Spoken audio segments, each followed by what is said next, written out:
Hatchet Chapter 19. Treasure. Unbelievable riches. He could not believe the contents of the survival pack. The night before, he was so numb and exhausted he couldn't do anything but sleep. All day in the water had tired him so much that in the end he had fallen asleep sitting against his shelter wall, oblivious even to the mosquitoes, to the night, to anything. But with false gray dawn, he had awakened instantly and began to dig in the pack to find amazing, wonderful things. There was a sleeping bag, which he hung to dry over his shelter roof on the outside, and a foam sleeping pad, and an aluminum cook set with 4 little pots and 2 frying pans. It actually even had a fork and a knife and a spoon, a waterproof container with matches and 2 small lighters, a sheath knife with a compass in the handle, as if a compass would help him, he thought, smiling, a first aid kit with bandages and tubes of antiseptic paste and a small scissors, a cap that said Cessna across the front in large letters. Why a cap? He wondered. It was adjustable and he put it on immediately. A fishing kit with 4 coils of line, a dozen small lures and hooks and sinkers. Incredible wealth. It was like all the holidays in the world, all the birthdays there were. He sat in the sun by the doorway where he had dropped the night before and pulled the presents, as he thought of them, one at a time, to examine them, turn them in the light, touch them, and feel them with his hands and eyes. Something that at first puzzled him. He pulled out what seemed to be a broken-off, bulky stock of a rifle, and he was going to put it aside, thinking it might be for something else in the pack, when he shook it and it rattled. After working at it a moment, he found the butt of the stock came off, and inside there was a barrel and a magazine, an action assembly with a clip, and a full box of 50 shells. It was a .22 survival rifle. He had seen one in the sporting goods store where he had went for bike parts, and the barrel screwed into the stock. He had never owned a rifle, never fired one, but had seen them on the television, of course, and after a few moments figured out how to put it together by screwing the action onto the stock, how to load it and put the clip full of bullets into the action. It was a strange feeling, holding the rifle. It somehow removed him from everything around him. Without the rifle, he had to fit in, to be part of it all, to understand it and use it, the woods, all of it. With the rifle, suddenly he didn't have to know. He did not have to be afraid or understand. He didn't have to get close to the fool bird to kill it. Didn't have to know how it would stand if he didn't look at it and moved off to the side. The rifle changed him. The minute he picked it up, and he wasn't sure he liked the change very much. He set it aside, leaning it carefully against the wall. He could deal with that feeling later. The fire was out, and he used the butane lighter and a piece of birch bark with small twigs to get another one started, marveling at how easy it was, but feeling again that the lighter somehow removed him from where he was, what he had to know. With the ready flame, he didn't have to know how to make a spark nest, or how to feed the new flames to make them grow. As with the rifle, he wasn't sure he liked the change.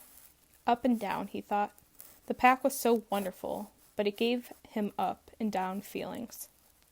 With the fire going and sending up black smoke and a steady roar from a pitch-smelling chunk he had put on, he turned once more to the pack.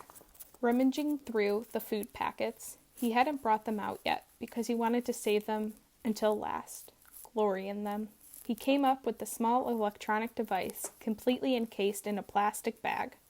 At first he thought it was a radio or cassette player, and he had a surge of hope because he missed music. Missed sounds, missed hearing another voice. But when he opened the plastic and took the thing out and turned it over, he could see that it wasn't a receiver at all. There was a coil of wire held together on the side by tape, and it sprung into a 3-foot-long antenna, which he took the tape off. No speaker, no lights, just a small switch at the top, and on the bottom, he finally found it in small print, emergency transmitter. That was it. He turned the switch back and forth a few times, but nothing happened. He couldn't even hear static. So as with the rifle, he set it against the wall and went back to the bag. It was probably ruined in the crash, he thought. 2 bars of soap. He had bathed regularly in the lake, but not with soap. And he thought of how wonderful it would be to wash his hair, thick with grime and smoke dirt, frizzed by the wind and sun, matted with fish and foolbird grease. His hair had grown and stuck and tangled and grown until it was a clump mess on his head. He could use the scissors from the first aid kit to cut it off, then wash it with soap, and then, finally, the food. It was all freeze-dried, and in such a quantity that he thought, with this I could live forever. Package after package, he took it out. Beef dinner with potatoes, cheese and noodle dinners, chicken dinners, egg and potato breakfast, fruit mixes, drink mixes, dessert mixes, more dinners and breakfasts than he could count. Easily dozens, and dozens of them all packed in waterproof bags, all in perfect shape. And when he had seen them all out and laid against the wall in stacks, he couldn't stand it, and he went through them again. If I'm careful, he thought, they'll last as long as I need them to last. If I'm careful, no, not yet. I won't be careful just yet. First I'm going to have a feast, right here, and now I'm going to cook up a feast and eat until I drop, and then I'll be careful. He went to the food packs once more, and selected what he wanted for his first feast. A 4-person beef and potato dinner, with orange drink for an appetizer, and something called a peach whip for dessert. Just add water, it said on the packages, and cook for a half an hour, or until everything was normal size and done. Brian went to the lake and got water in one of the aluminum pots and came back to the fire. Just that amazed him, to be able to carry water to the fire in a pot. Such a simple act, and he hadn't been able to do it for almost 2 months. He guessed the amounts and put the beef dinner and peach dessert on to boil, then went back to the lake and brought water to mix with the orange drink. It was sweet and tangy, almost too sweet, but so good that he didn't drink it fast. He held it in his mouth and let the taste go over his tongue, tickling on the sides, slushing it back and forth, and then down. Swallow, then another. That, he thought, that is just fine, just fine. He got more lake water and mixed another one and drank it fast, then a third one. And he sat with that near the fire, but looking out across the lake, thinking how rich the smell was from the cooking beef dinner.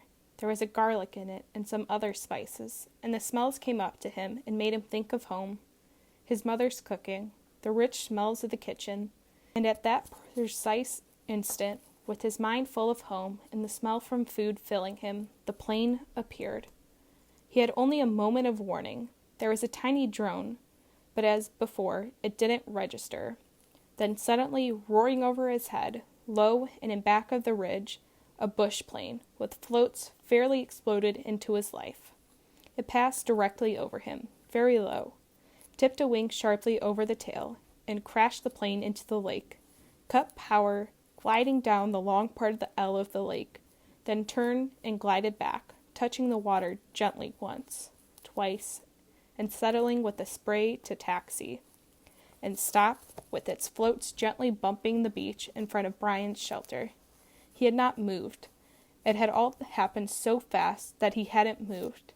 He sat with the pot of orange drink still in his hands, staring at the plane, not quite understanding it yet, not quite knowing yet, that it was over. The pilot cut the engine, opened the door, and got out, balanced and stepped forward on the float to hop into the sand without getting his feet wet. He was wearing sunglasses, and he took them off to stare at Brian.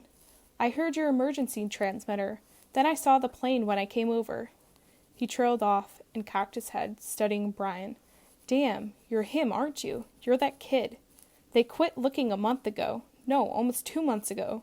You're him, aren't you? That kid." Brian was standing now, but still silent, still holding the drink. His tongue seemed to be stuck to the roof of his mouth, and his throat didn't work right. He looked at the pilot and the plane, and down at himself, dirty and ragged, burned and lean and tough. And he coughed to clear his throat. My name is Brian Robeson, said. Then he saw that his stew was done, the peach whip almost done, and he waved to it with his hand. Would you like something to eat?